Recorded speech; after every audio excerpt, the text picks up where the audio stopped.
आईनं तेल आणि हळद आणली आणि माझ्या वळावरती लावायला सुरुवात केली.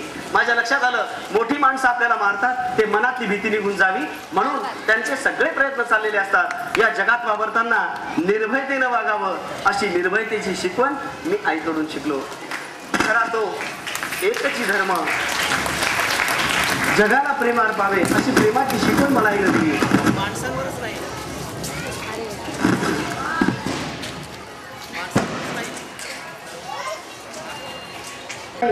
झाडांवरती फुलांवरती पक्ष्यांवरती सगळ्यांवरती प्रेम करायला शिकवलं. पण प्रेम करायला शिकवणारी आई मला जास्त दिवस लाभलीच नाही. आमच्या घरची परिस्थिती हलाखीची होत चालली होती. भाऊचा पगार आम्हाला पुरत नव्हता. भाऊच्या डोक्यावरती कर्जाचं ओझं वाढलं होतं. मला फीच्या पैशासाठी म्हणून शाळेतून काढून टाकण्यात आलं. काही दिवस मी घरीच होतो. त्यातच माझी आई आजारी पडली. आईचा आजार हा वाढत होता, गंभीर होत होता. घरी असताना मला कळलं की दूर औंध संस्थानात शिक्षणासाठी पैसे लागत नाहीत, फीस लागत नाही. आमच्या गावापासून 3 दिवसाचं अंतर होतं. मी औंधला शिकायला जायचा निश्चय केला. श्याम जाऊ नकोस रे. माझा आई माझ्याकडे पाहायला कोण आहे, पुरुषोत्तमकडे पाहायला कोण आहे. आई मला शिकायचंय ग, मला मोठं व्हायचं आहे, मला गेलं पाहिजे, शिक्षणासाठी घर सोडलंच पाहिजे ग. मी आईचं ऐकलंच नाही आणि मी औंधला शिकायला गेलो.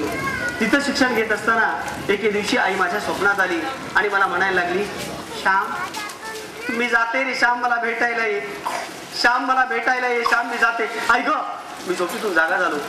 पडलेलं स्वप्न माझ्या नामदेव नावाच्या मित्राला सांगितलं. तो म्हणाला, कालच माझे पैसे आले, हवे असतील तर घेऊन जा. आईला माझा नमस्कार सांग, काळजी करू नकोस, अरे सगळं काही ठीक होईल. मित्राच्या जवळचे पैसे घेऊन मी गावाकडे निघालो. आगगाडी आगबोट बैलगाडीचा प्रवास करत करत करत करत 3 दिवसाच्या प्रवासानंतर मी गावाच्या वेशीवरती पाऊल ठेवला. गाव कसं सुनसान वाटत होतं. कावळ्यांचा काव काव आवाज माझ्या कानावरती येत होता. धडधडत्या छातीने मी घराच्या उंबरठ्यावरती पाऊल ठेवला. मी घराच्या उंबरठ्यावरती पाऊल ठेवला आणि मला कळलं की माझ्या आईला जाऊन 3 दिवस झाले. शेवटी माझी आणि आईची भेट झालीच नाही. मला आईची भेट घ्यायला जावं लागलं स्मशानात. मी स्मशानात गेलो. आईची भस्ममय आकृती समोर होती. तिलाच वंदन केलं. आई तुझं माझ्यावर किती प्रेम, तू मला स्वप्नात दर्शन दिलं साहेब, मला स्वप्नात दर्शन दिलं. सगळी राख मी कलशात भरली. तो कलश घेऊन मी घरी आलो. आईनं जिथं तळमळत देह ठेवला होता तिथे एक पट्टी पेटवलेली होती. तिथं तो कलश ठेवला. आईची लाडकी मती बाजार बाजूलाच होती, जिला 3 दिवसापासून अन्नाला स्पर्श केला नव्हता. माझ्या डोळ्यासमोर त्या मती बाजरीने तडफडत प्राण सोडला. आई कोणत्या शब्दानं म्हणून माझं तुझ्यावरती प्रेम आहे. या मती बाजरीच्या प्रेमाच्या पासंगालाही पुरणार नाही असं माझं प्रेम. शेवटच्या दिवसात सुद्धा तुझ्या जवळ नाही येऊ शकलो ग. तुझी सेवा नाही करू शकलो. आई मला माफ कर. आई मला माफ.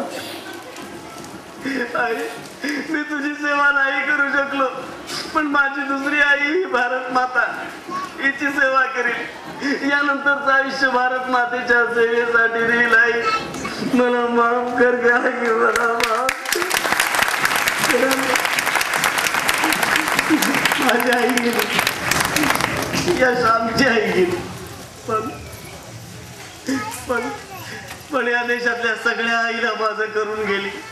आनंदाची आई ती माझी आई, दत्ताची आई ती माझी आई, या सगळ्या आईला माझं करून गेली. यानंतरचं आयुष्य भारत मातेच्या सेवेसाठी द्यायचं असा मी निर्धार केला आणि मी या आश्रमात आलो. खेड्यानो, स्थानिक